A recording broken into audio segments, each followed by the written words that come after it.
As I said, we have a very clear coordinated enforcement mechanism. We apply it across the board for all penalties, including this one, for all offences, and the cases are judged on their merits and a penalty is applied. You are inconsistent, I say you being CASA. So let's talk about the fellow who flew the drone down to Bunnings to pick up the sausage. What fine did he get? I don't know. So one of my colleagues would know. Let's get it out, and I'd ask on the record, please, while every Australian out there is hearing this, that as long as you are a pilot and it's your first time, you're going to get away with it. So, ready, kids? All the kids that are going to get their drones for this Christmas, there's rules there that says you can't do this, but depends on who you are. There seems to be one rule for one and rules for others. So I'm waiting for whoever you can bring up. Mr. Carmody, because I really want to know why a pilot can fly a drone over Parliament House and then just get a tap on the toenail. But let's hear what happened to the gentleman who flew his drone down to Bunnings to pick up a sausage. Senator, as I said, I haven't got the details. I'm waiting for one of my colleagues who I hope will have the details of the offence.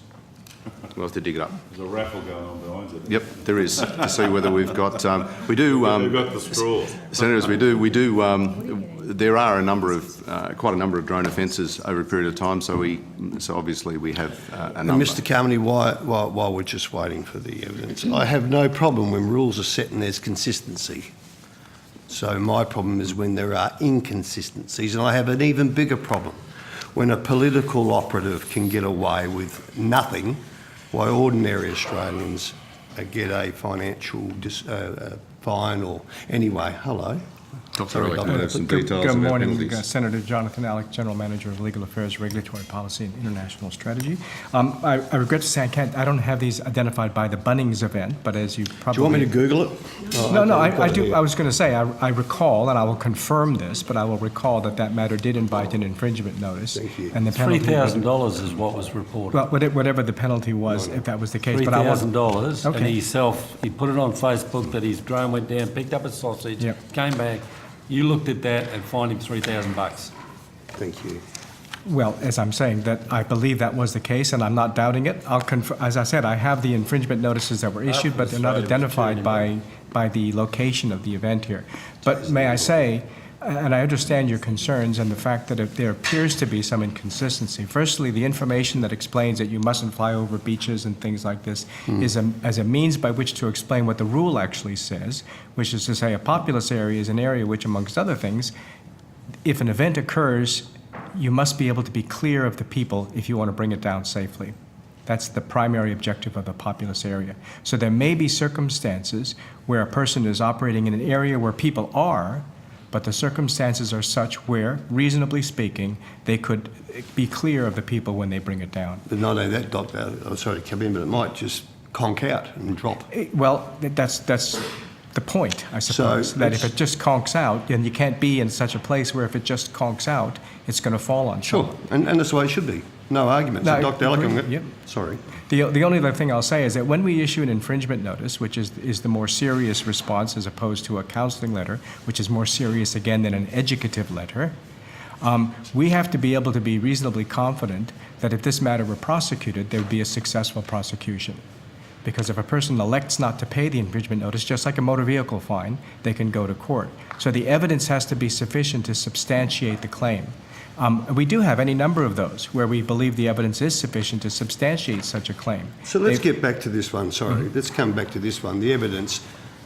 The evidence was posted on Facebook and then the TV channels picked it up and ran it and whatnot. What more evidence did you need than a group? Look, if a drone fell out of the sky and bonked a politician on the head, I don't think too many people would be worried. Might even help some of them. But what more did you need in this case? Please explain to me, I've got this horrible feeling in my head that just because this person happens to work for one nation that they should be treated different than anyone else. Now you're making me bring the political stuff up here because I'm saying to all Australians, go out there, break the laws, who cares? Just tell them you're a member of a political party or something, you'll get treated differently. Well, Help me out, Dr. I You're a lawyer. reiterate, Senator, that the political affiliations of the individual didn't come into this. Well, let me tell the rest of Australia who are listening out there, this sounds very stinky.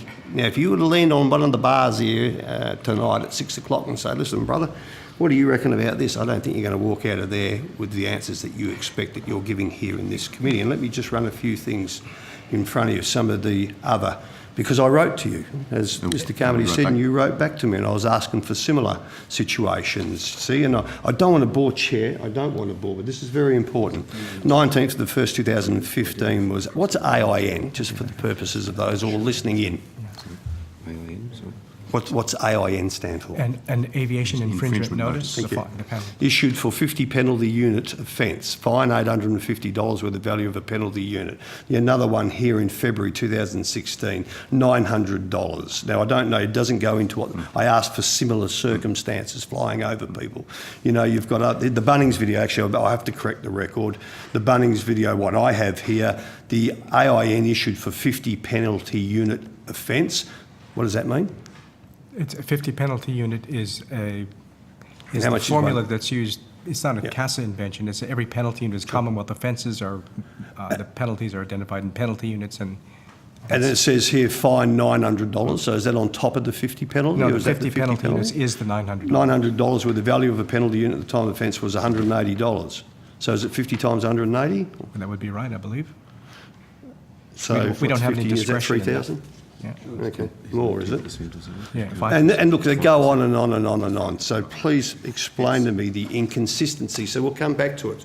We all saw a group of pollies running around. We saw the drone in the hands. I don't know where it landed. Could have landed in the ministerial wing for all I know. I don't know. But how could you sit here in front of us, CASA, all of you, and say that this case is different than the Bunnings sausage sizzle Well, one? two things. First of all, Senator, and this I too will confirm, but we do believe that in the Bunnings case, two issues were present that weren't present here. One, he flew over a road, and the other, I believe, there was a crowded parking lot as well where the flight traversed. Secondly, as a convenient.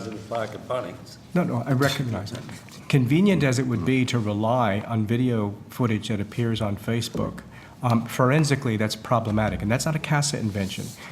There were, and don't think we didn't investigate this, Senator, because in fact we did, and we sought to get as much footage as we can, including a request to the individual for any footage that he happened to have in his pilot. device. Yeah, but the pilot likelihood who of getting knows the that. rules. Yeah, Yep, but okay. in any case, what we needed to be able to demonstrate was not just a video of someone flying something and then people in the frame. We tried to identify circumstances in which we could show in the video or from evidence testimony provided by the individuals involved that the device was closer to them than it should have been. As I said, it looks like it was, but it wouldn't be very difficult for a defense attorney to say, well, hang on, here's a photograph of this thing flying around.